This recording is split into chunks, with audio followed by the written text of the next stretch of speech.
perspective. I'm going to give you the last word. We've got about 5 minutes to go. I can't believe the hour has gone by so quickly. That camera right there is your camera. Those are the people who are looking at you and viewing you.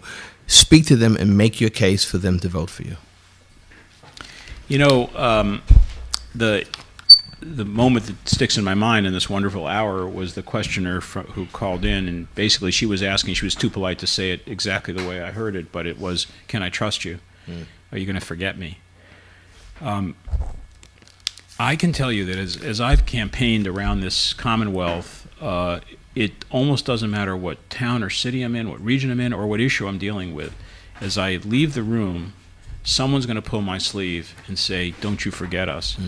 And it's not just communities of color, it's not just people in poverty, it's this pervasive sense that I think is really afflicting us right now of getting left out. I think it has to do with this concentration of wealth and power in smaller and smaller hands, establishing control over a system that really should be founded much more in widespread democracy. I don't for a moment doubt or question the reasons for that caller's suspiciousness about whether this is real or not.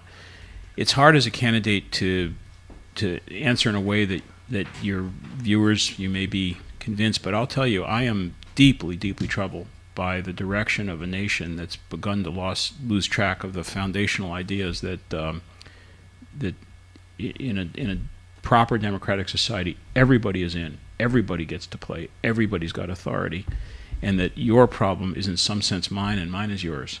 And unless we reestablish that kind of connection, I just don't like the direction. And this may, of course, this has to do absolutely with the condition of African Americans in our community. The vestiges of racism are with us, I know it, but don't ever believe it's just that. This has to do with failure to attend to the needs of our future generations around global warming and proper energy policy. This has to do with transportation systems that's letting down a middle class that can't get home from work anymore at night. It has to do with a criminal justice system, no matter whether you're black, white, or Latino. If you're in this criminal justice system, you're going to get a bad deal right now. We need to fix that.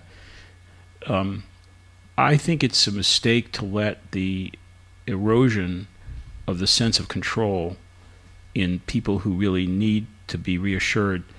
It's a mistake to let that divide us into black and white, poor and middle class, HIV/AIDS, people with HIV/AIDS, and people who are just worried about public safety. We are in this together, and this is not about individual interests and who's going to win. It's about all of us together fighting an erosion of justice.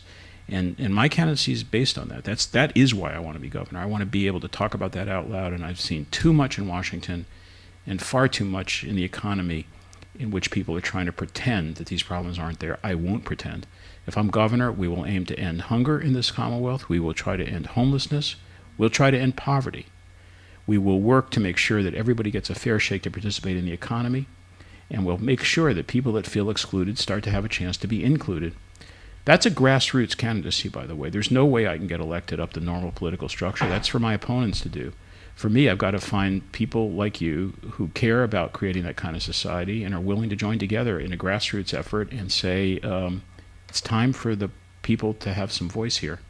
And I'll tell you this, if I get elected on a platform about no casinos, and yes to single-payer health care, and yes to the end of hunger and homelessness, yes to fighting poverty, I'm not going to squander the grassroots energies that would have gotten me elected. We'll have a grassroots government.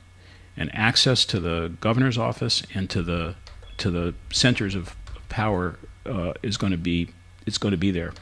It'll be reflected in the people I appoint to run the components of my administration.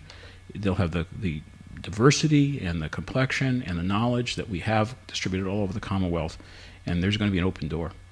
So thanks for the chance to share this with you. I really appreciate it. And I thank you, Don, for being with us. I'm going to talk with you.